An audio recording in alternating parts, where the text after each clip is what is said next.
सदियों तक फिरौनों ने मिस्र पर हुकूमत की, लेकिन आखिरकार एक वक्त आया जब मुसलमानों के हाथों मिस्र की कस्मत बदलने वाली थी। ये वो दौर था जब खलीफा उमर बिन खत्ताब की खिलाफत थी और इस्लामी लश्कर ने फिरौनों के इस अजीम मुल्क की तरफ पेश कदमी शुरू कर दी थी। आज हम जिस वाक़ये का तज़क्करा करेंगे वो मिस्र की फतह की हैरान कुन कहानी है, जो शायद आपने पहले कभी उस अंदाज में न सुनी हो। लेकिन जरा ठहरिए, सब कुछ इतना आसान भी नहीं था। दरअसल खलीफा उमर उस जंग के हक में ही नहीं थे।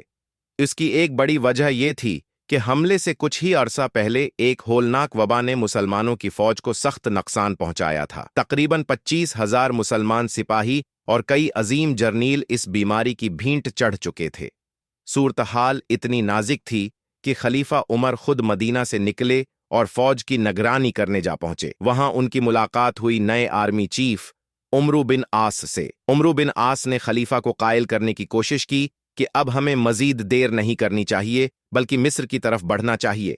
लेकिन खलीफा उमर तजब्जब का शिकार थे। फौज कमजोर हो चुकी थी और खतरा यह भी था कि कहीं पीछे से फारिस हमला न कर दे। इस सब के बावजूद उमरू बिन आस अपने मौकिफ पर डटे रहे, क्योंकि वो मिस्र के हालात को बखूबी जानते थे। इस्लाम कबूल करने से पहले वो मक्का के अमीर ताजिरों में से थे और मिस्र उनके तिजारती रास्तों का अहम मरकज था। काफी गौर व फिक्र के बाद खलीफा उमर ने एक शर्त के साथ इजाजत दी। उन्होंने कहा, अगर मैं बाद में हुक्म भेजूं और तुम मिस्र की सरहद पार न कर चुके हो तो फौरन वापस पलट आना, लेकिन अगर सरहद पार कर चुके हो तो अल्लाह का नाम लेकर आगे बढ़ते जाना। ये सुनते ही उमरू बिन आस ने 4,000 सिपाहियों के साथ मिस्र की हुजूमा तरफ कोच कर दिया।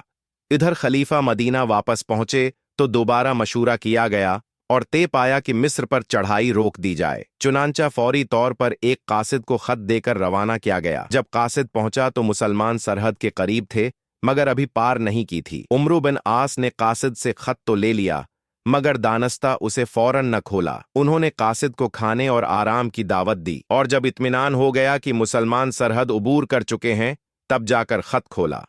खत में वही हुक्म था, मगर अब सरहद उबूर हो चुकी थी।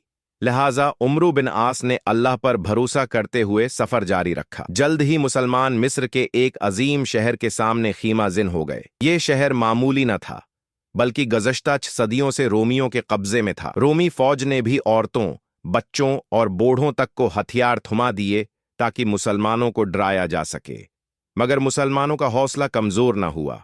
उमरू बिन आस ने कासिद भेजकर, तुम्हारे बादशाह हरकल को शिकस्त दी है, तुम्हारी क्या मजाल जो हमें रोक सको। पहला हमला तो मुसलमानों ने पूरे जोश से किया, लेकिन एक अजीम किला फतह करना आसान न था। सिर्फ 4,000 सिपाहियों के साथ वो शहर को 7 महीने तक मुहासरे में रखे रहे। आखिरकार उमरू बिन आस ने मदीना पैगाम भेजा कि मजीद कमक दरकार है। खलीफा उमर पहले ही जानते थे कि मिस्र का मामला आसान नहीं होगा, इसलिए उन्होंने हजरत जुबीर बिन अवाम की क़ियादत में 12,000 का लश्कर रवाना कर दिया। जब नई फौज पहुंची तो मुसलमानों ने खालिद बिन वलीद की हिकमत अमली अपनाई। अगली जंग में मुसलमान ज़ाहिरी तौर पर पीछे हटे ताकि दुश्मन गफलत में आ जाए, और जब दुश्मन ने पीछे से हमला करने का सोचा तो मुसलमान दूसरी तरफ से उन पर टूट पड़े। रोमी फौज चारों तरफ से घेर ली गई और जबरदस्त शिकस्त का सामना करना पड़ा, लेकिन किला फिर भी मुसलमानों के हाथ न आया। तब हजरत जबीर ने एक जबरदस्त फैसला किया। उन्होंने चंद जानबाज साथियों के साथ किले की दीवारें फलांगे और अंदर जाकर दरवाजे खोल दिए। यूं मुसलमान शहर में दाखिल हो गए और किला फतह हो गया। गवर्नर इस दौरान भाग चुका था और इस्कंदरिया जा पहुंचा। इसने मुसलमानों से सुलह की दरख्वास्त की कि पूरे मिस्र को खलीफा उम्र के हवाले कर दिया जाएगा। उमरू बिन आस ने पहले तो ये पेशकश रद्द की, मगर जब हालात वाज़े हुए तो उन्होंने ये सुलह कबूल कर ली। जब रोमी बादशाह हरकल को मिस्र के हाथ से निकलने की खबर मिली तो वो सदमे से चल बसा। कहा जाता है कि जाते जाते उसने कहा, अब मिस्र हमेशा के लिए रोमियों से छन चुका है, और यूं मुसलमानों ने वो अजीम सरजमीन फतह कर ली जिस पर कभी फिरौनों की हुकूमत थी।